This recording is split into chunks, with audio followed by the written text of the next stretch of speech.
Smart, respectful, dependable, and a very handsome young man. However, Tyler started smoking pot when he was in high school. He got caught with a group of his friends. He was given the opportunity to work with law enforcement at that time to alleviate his consequences, which I thought was a no-brainer, but that didn't happen. For some reason, he was unwilling to cooperate, and to that degree, it ended up that he was charged and ultimately forced him to drop out of high school just before his graduation. While he was on paper or on probation, he started hanging out with a girl I never met. I only knew her as the girl who dropped him off in a BMW. I suspected that they were up to no good. Tyler had a lot of things around, electronics and CDs that normally he wouldn't be able to afford. And I believed at that time that those two were selling pills, and that's how he had the extra money. Tyler ended up getting arrested again, but this time they found an empty bottle of oxycodone in his car, and that prescription actually had my name on it, and the spiral continues down. One afternoon, I watched as a car pulled up in front of our house. Tyler hopped out of the car. He walked into the house, and I noticed that he had a big gash on his cheek.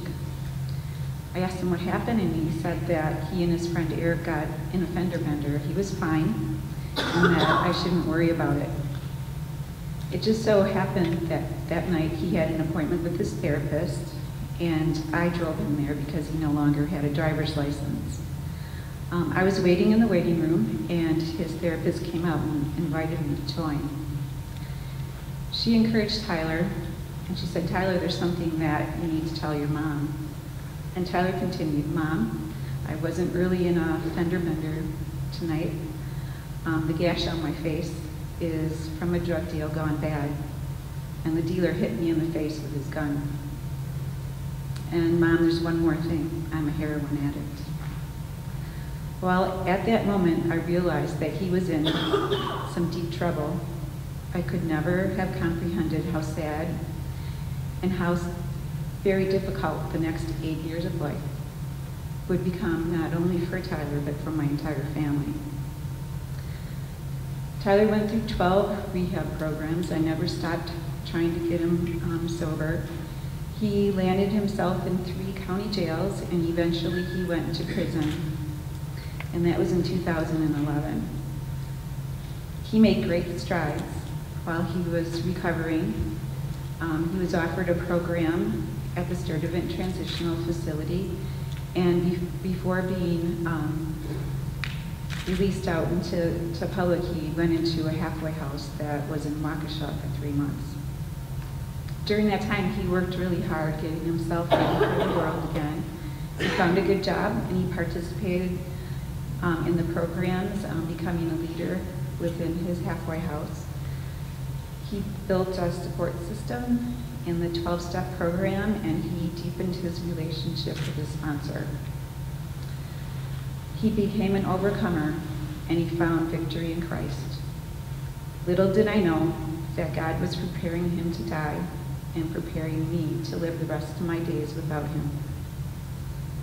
Just 4 days after being released from the halfway house, we found him deceased in his apartment that he had worked so hard to get.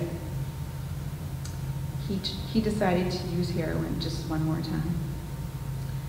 Today, the Lord has helped me to find the courage and the desire to share what has happened in my family. He's turned my past into purpose, and he has not let my pain be for nothing. Tyler wrote his own eulogy in the last few months of his life. It was an assignment that he had in his halfway house. He wrote, "If I die from my addiction, I would hope that my death would inspire the lost to change. And I'm here to carry on his wishes."